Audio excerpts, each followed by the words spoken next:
Hello everyone. अभी हम discuss करेंगे इनडेफिनेट इंटीग्रल के कुछ कॉमन एग्जांपल हैं, क्योंकि प्रीवियस डिस्कशन में मैंने आपको इंटीग्रेशन के जो बेसिक रूल थे वो हमने डिस्कस किए थे बहुत ही अच्छे तरीके से। तो अभी कुछ फर्दर प्रैक्टिस के लिए कुछ एग्जांपल मैं आपके सामने लेके आया हूँ। थोड़ा सा आपको भी कॉन्फिडेंस आ जाएगा उस चीज़ को लेके। और हमें पता है ना, ये हमारा जो बेसिक मैथमेटिक्स है या मैथमेटिकल टूल्स, ये 11th फिज़िक्स में, ये हालांकि पूरी फिज़िक्स में ही यूज़ होता है। इंटीग्रेशन डिफरेंशिएशन पूरी 11th एंड 12th दोनों में यूज़ होता है।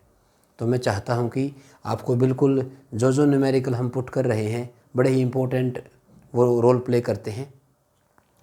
तो ज़्यादा टाइम को वेस्ट न करते हुए हमारा जो डिस्कशन है उसको स्टार्ट कर रहा हूँ मैं। Okay, so our first question is 3x + 2 whole cube into dx। हमें इसको इंटीग्रेट करना है विद रिस्पेक्ट टू x।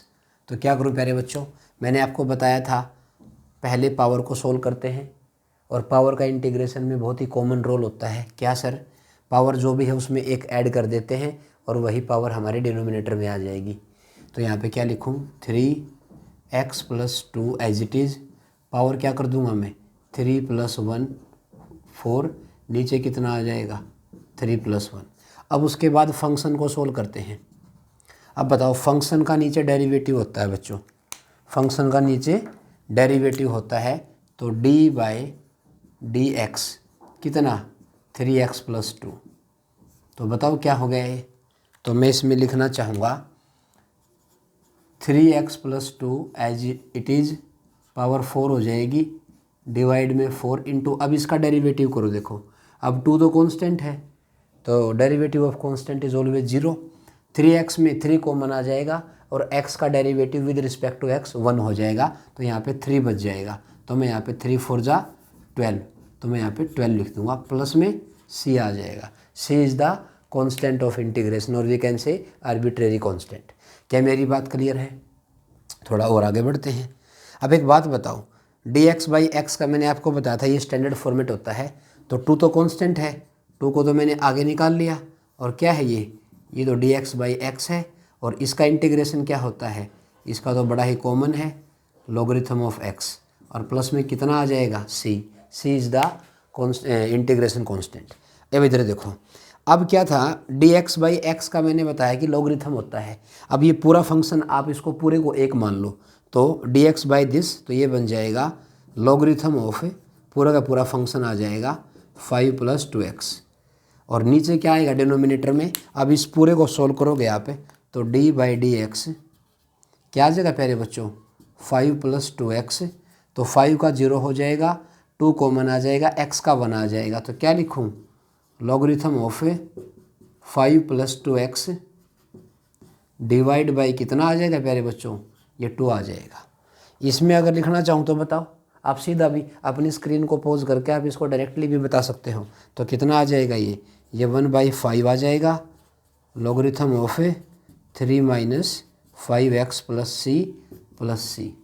बताओ इसमें e की पावर x का क्या लिखूँ, e⁻3x, और फिर पावर को सोल्व करोगे तो नीचे डेरिवेटिव होता है, तो 3 बाहर आ जाएगा, x का 1 हो जाएगा, तो 3 आ जाएगा +c। अपनी स्क्रीन को अच्छे से पॉज करके इसको नोट करो आप। उधर चलते हैं। बताओ भाई बच्चों, देखो ध्यान से, x e पावर, अब बताओ क्या लिखूं, e⁻x, तो e⁻x सेम ही रहेगा ना। अब डिनोमिनेटर में सोल्व करोगे तो कितना आ जाएगा, डिनोमिनेटर में इसको सोल्व करोगे तो -1/2 हो जाएगा +c। अब ये -1/2 ऊपर जाके -2 आ जाएगा। क्या मेरी बात क्लियर है आपको? बोलो बच्चे हो। अब बताओ इसका क्या लिखूँ, साइन का इंटीग्रेशन होता है माइनस कोस, तो माइनस कोस कितना आ जाएगा 3x + 5 डिवाइड बाय, अब डेरिवेटिव होता है इस एंगल का, पूरे के पूरे एंगल का। तो डेरिवेटिव करूँगा तो कितना आ जाएगा इसका, 5 का 0 हो जाएगा, 3 बाहर आ जाएगा, x का 1 यानी कि 3 आ जाएगा नीचे। अगर बताओ, अब ये मैं आपसे पूछना चाहता हूँ, मैं उम्मीद कर रहा हूँ कि इसको आप ही सोल्व कर पाओगे, तो प्लीज़ सोल्व इट। तो यहाँ पे कितना आ जाएगा, कोस का बनेगा साइन 2x - 5 डिवाइड बाई कितना आ जाएगा, 2 आ जाएगा, और प्लस में c आ जाएगा। तो ये कुछ एग्जाम्पल थे इनडेफिनेट इंटीग्रल को लेके, ठीक है ना। अब अच्छे से अपनी स्क्रीन को पॉज करो और इनको अपनी कॉपी में नोट कर लीजिएगा। अब हम डिस्कस करेंगे डेफिनेट इंटीग्रल के बारे में। डेफिनेट मीन्स अब हम लिमिट, हमारे पास लिमिट रहेगी, एक दायरा रहेगा इनिशियल से फाइनल, हमें कैसे फंक्शन को सोल्व करना है और क्या क्या एप्लीकेशन होंगी डेफिनेट इंटीग्रल की, अभी मैं आपके सामने लेके आ रहा हूँ। हाँ जी दोस्तों, अभी हम शुरू कर रहे हैं डेफिनेट इंटीग्रल, डेफिनेट इंटीग्रेशन, और हम we can say integration with limits, ठीक है। अब ये जो कॉमन फॉर्मेट होता है, देखो मैंने क्या किया, कोई फंक्शन है मेरे पास f(x), उसको मैंने x के रिस्पेक्ट में इंटीग्रेट कर दिया। तो देखो मैं बिल्कुल एक एक पैरामीटर के बारे में आपको बताने वाला हूँ। बताओ, अब बताओ dx ये कौन है जिसके रिस्पेक्ट में इंटीग्रेट करेंगे, वेरिएबल है ये ऑफ द इंटीग्रेशन, कि जिसके रिस्पेक्ट में हम इस फंक्शन को इंटीग्रेट करेंगे। ये क्या है, ये जो सांप का निशान है ये क्या है, ये इंटीग्रल का साइन है, या साइन ऑफ इंटीग्रेशन भी बोल सकते हो। ए और बी कौन है, जो नीचे है उसको बोलते हैं लोअर लिमिट ऑफ इंटीग्रेशन, और जो ऊपर है उसको बोलते हैं अपर लिमिट ऑफ इंटीग्रेशन। अब ये f(x) है, ये कौन है, ये वो फंक्शन है ऑफ द इंटीग्रैंड जिसको हमें इंटीग्रेट करना है। और ये f(x) dx पूरा क्या आ गया, f(x) dx आ गया, इसको बोलेंगे इंटीग्रल ऑफ f, कहाँ से कहाँ, फ्रॉम a टू b। जब मैं इसको सोल्व करूँगा, डेफिनेट इंटीग्रल की अगर मैं बात करूँ आपसे, अगर मैं इसको सोल्व करेंगे हम इसको, तो f(x) dx a to b, अब इसका इंटीग्रेशन मान लो gx आ गया, मान लिया integration of this is gx and using limit a to b। अब रूल होता है, जो भी हमारा इंटीग्रेशन के बाद जो वैल्यू आई है उसमें हम x की जगह पुट करेंगे upper limit minus lower limit. तो अपर लिमिट यानी कि x की जगह पे b आ जाएगा, और minus of lower limit x की जगह पे a आ जाएगा। इसको बोलते हैं प्यारे बच्चों integration of f(x) from a to b, ये वैल्यू आ जाएगी। एक बड़ा कॉमन सा फॉर्मेट है। अब इसके कुछ न्यूमेरिकल मैं आपको बताऊंगा, तब थोड़ा आपको अच्छे से फील आएगा। ओके प्यारे बच्चों, अपनी स्क्रीन को पॉज करो और इसको अच्छे से नोट करो आप। हाँ जी दोस्तों, अभी डेफिनेट इंटीग्रल और इंटीग्रेशन विद लिमिट के कुछ एग्जाम्पल मैं आपके सामने लेके आया हूँ, ताकि थोड़ा सा और आपको कॉन्फिडेंस आ जाए इस चीज़ में। अब डेफिनेट इंटीग्रल में क्या होता है, सिंपल इंटीग्रेट कर दिया, अब की बार इसमें सी नहीं लगेगा, क्योंकि अब की बार मैंने इसको डिफाइंड कर दिया है किसी सर्टेन रीजन के अंदर। अब 3dx, तो इसमें क्या बनेगा, इसका बनेगा 3 बाहर आ गया, और dx का बन जाएगा x, और लिमिट पुट करूँगा मैं। अब 3 तो कांस्टेंट है, इसको तो भले बाहर निकाल लो आप, -1, और ऊपर कितनी आ जाएगी, 4 आ जाएगी। अब रूल क्या होता है, upper limit minus lower limit. तो बताओ बच्चों क्या आने वाला है, 3, अपर लिमिट कितना है 4, माइनस लोअर लिमिट कितना है -1। तो कितना आ जाएगा प्यारे बच्चों, 3 इंटू कितना आ जाएगा, यह आ जाएगा 5, और 5 3 जा कितना आ जाएगा, 15 यूनिट आ जाएगा। कितना आ जाएगा प्यारे बच्चों, 15। इधर देखते हैं साइन x का इंटीग्रेशन माइनस कोस x, बता चुका हूँ बहुत अच्छे तरीके से। तो माइनस कोस x, और लिमिट क्या रखूँ, लिमिट रखूँगा 0 to π/2। वही सेम रूल, क्या लिखूँ, upper limit minus lower limit. तो माइनस कोस x की जगह पे कितना पुट कर दूंगा, π/2, और माइनस माइनस प्लस हो जाएगा कोस 0। तो बताओ प्यारे बच्चों, कोस 90 कितना होता है, 0, कोस 0 कितना होता है, 1। तो इसका मतलब 0 + 1 यानी कि 1 मेरा आंसर आ जाएगा। x² dx को इंटीग्रेट करना है 0 to a। तो बताओ, सिंपल पावर रूल लगाना है भाई, कितना आ जाएगा, x⁻³ पावर में 1 ऐड कर दिया, और लिमिट कहाँ, 0 to a। बताओ क्या होने वाला है, अपर लिमिट। अब 3 तो कांस्टेंट है, 3 में तो कोई चेंज आने वाला नहीं है, तो इसका मतलब यहाँ पे a⁻³ माइनस 0⁻³ ये तो 0 हो जाएगा। तो मेरा आंसर कितना आ गया बच्चों, a³ 3। उधर चलते हैं। बताओ बच्चों, x dx, अब लिमिट कहाँ से कहाँ, 3 to 5। पहले x को इंटीग्रेट तो कर लो अच्छे से। तो बताओ क्या आएगा प्यारे बच्चों इंटीग्रेशन में, ये बन जाएगा x²/2 और लिमिट पुट कर दूंगा मैं 3 to 5। बताओ, अब 2 तो कांस्टेंट है, इसको यहाँ भी रख सकते हो, बाहर भी निकाल सकते हो, आपकी मर्जी है। तो क्या करूँ प्यारे बच्चों, 1/2, इसको साथ में ही लेके चलता हूँ मैं। तो 5 का square, upper limit is 5, 5²/2 minus 3²/2। अगर चाहो तो थोड़ा सा सोल्व कर लो एलसीएम वगैरह लेके, तो ये कितना आ जाएगा, 25/2 माइनस 9/2, 25 माइनस 9 कितना आ जाएगा प्यारे बच्चों, 16, 16/2 यानी कि 8 आ जाएगा। समझ गए ना आप, इसको निकालो भी अगर समझ गए तो। क्या लिखूँ इसको, x पावर ये हो जाएगा 5/2 इंटू 2/5।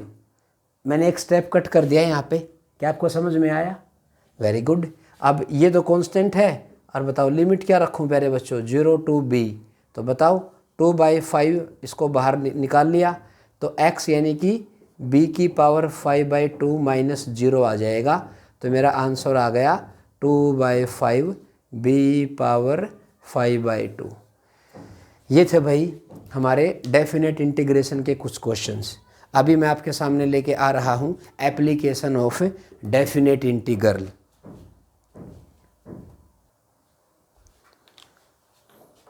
हाँ जी दोस्तों, अभी हम बात करते हैं एप्लीकेशन ऑफ डेफिनेट इंटीग्रल। तो डेफिनेट इंटीग्रल का जो फिजिकल सिग्निफिकेंस होता है ना, जो भी हमारे पास कर्व आएगा, उस कर्व का जो एरिया होगा ना, वो एरिया हमें क्या बताएगा, डेफिनेट इंटीग्रल। कैसे, अब देखो मेरे पास मान लो y is the function of x है, मुझे इसको सोल्व करना है x के रिस्पेक्ट में, बिकॉज ये x पे डिपेंड कर रहा है।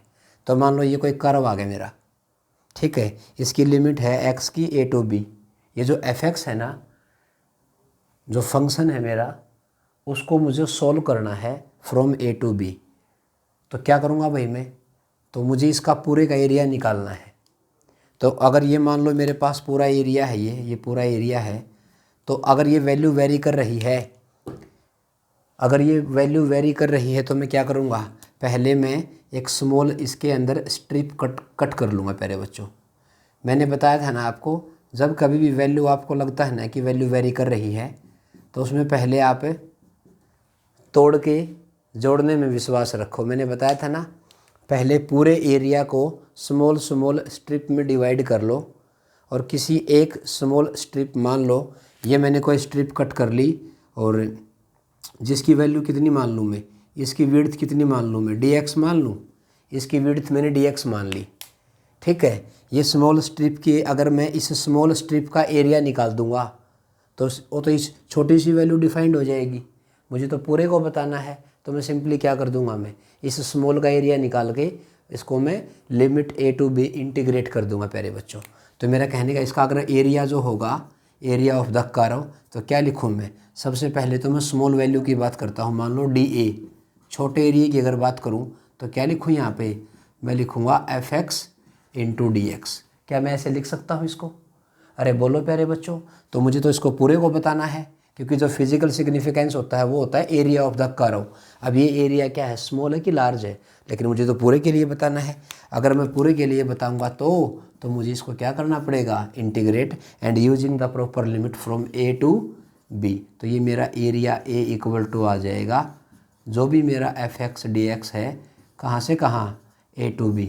ये होता है भाई physical significance of definite integral, area under curve using the proper limit. Feel नहीं आया ना, ये एग्जांपल देखो, बहुत चमकदार फील आएगा आपको। अच्छा सर ये बात है क्या, अब एक बात बताओ, अगर मुझे इम्पल्स को फाइंड आउट करना है, सर इम्पल्स क्या होता है, when a large force acting for a very very short time. किसी बॉडी पे बहुत ज़्यादा फोर्स लगता है बहुत ही कम टाइम पे, resultant in the change in the momentum. क्या होता है, जब कोई बैट्समैन बैटिंग करता है ना, तो बॉल कितनी तेज़ स्पीड से आती है, और जब वो बैट्समैन जब बैट को यूज़ करता है, शॉट लगाता है, तो बैट का और बॉल का जो इंटररिएक्शन होता है, कोलिजन होता है, वो कितने टाइम के लिए होता है, very very very very small time के लिए, and the result is the change in the momentum of the ball. तो बॉल का मोमेंटम इनिशियल रफ्तार कुछ थी, फाइनल स्पीड उसकी कुछ हो जाएगी, और जो मोमेंटम का चेंज है ना वो बेसिकली इम्पल्स कहलाता है। बेसिकली ये न्यूटन का सेकंड लॉ होता है, आगे मैं बताने वाला हूँ बहुत ही शानदार तरीके से आपको।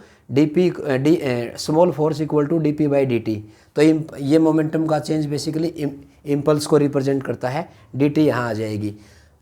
मेरा कहने का मतलब ये है impulse is equal to average force into small time, और मैं क्या कर दूंगा पूरे के लिए इंटीग्रेट। एवरेज फोर्स बताई जाती है प्यारे बच्चों, ठीक है ना। तो F इंटू टी, एक सिंपल बात बताऊँ, एक तो मेरे पास टाइम एक्सिस है, एक मेरे पास फोर्स एक्सिस है।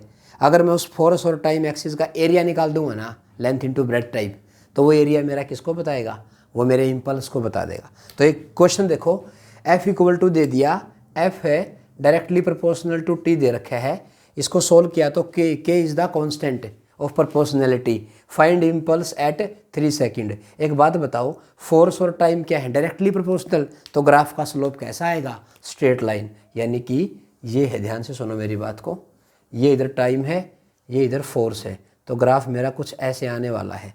मान लो ये टाइम कितना आ गया, यहाँ से मान लो ये टाइम मेरा 3 सेकंड आ गया, 0 से 3 second.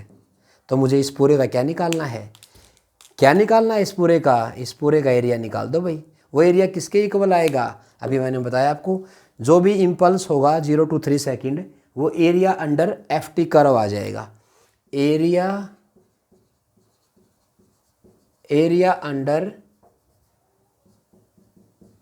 FT curve will you give, क्या बता देगा आपको, ये तो आपको इम्पल्स बता देगा। चलो निकालते हैं एरिया। तो क्या लिखूं, इम्पल्स यानी कि एरिया इक्वल टू किसके इक्वल लिखूं, मैं लिखूंगा F इंटू डी टी, और F की वैल्यू क्या गिवन है बच्चों, यह आ जाएगी KT इंटू डी टी, और लिमिट क्या रहेगी 0 to 3 सेकेंड। तो बताओ भाई प्यारे बच्चों, तो एरिया किसके इक्वल लिखूं, K को तो बाहर निकाल लो, T का इंटीग्रेशन dt के रिस्पेक्ट में t²/2, और लिमिट क्या रखूं प्यारे बच्चों 0 to 3। तो K तो बाहर है, तो क्या लिखूं 3 पावर यानी कि 3²/2 माइनस 0²/2, ये तो 0 आ गया प्यारे बच्चों। तो K की वैल्यू कितनी आ जाएगी 9/2 इंटू K, ये मेरा इम्पल्स आ जाएगा जो कि एरिया के इक्वल आया है। FT ग्राफ का जो एरिया होगा वो इम्पल्स बताएगा, और एरिया कैसे निकालते हैं, लेंथ इंटू ब्रेड्थ करके। क्या मेरी बात क्लियर है। एक और आपको शानदार एग्जांपल बताऊं बच्चों, वो है वर्क डन को लेके।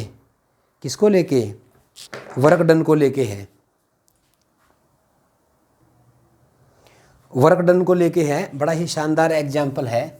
एक सिंपल सी बात बताओ मुझे, अगर मेरे पास ये तो है फोर्स एक्सिस, ये तो मान लो डिस्प्लेसमेंट या डिस्टेंस है, ये मान लो फोर्स है, और मुझे निकालना है किसको, वर्क डन को। तो मान लो ये मेरा कोई भी स्लोप आ गया, डिस्टेंस की कोई भी वैल्यू हो सकती है, मान लो x है, तो मुझे निकालना है वर्क डन। क्या निकालना है, वर्क डन। तो वर्क डन किसके इक्वल होता है, बेसिकली फोर्स इनटू डिस्टेंस या डिस्प्लेसमेंट। तो बताओ फिर, अब फोर्स है जो भी गिवन है, और जिस भी वैल्यू के लिए निकालना है, तो मुझे इसका एरिया ही निकालना पड़ेगा। बेसिकली क्या लिखूंगा मैं, एरिया अंडर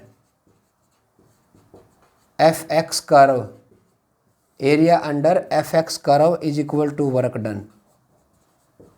बस हमें लिमिट का ध्यान रखना है कि हमारी लिमिट क्या है, हमारी क्या क्या लिमिट इसके अंदर है।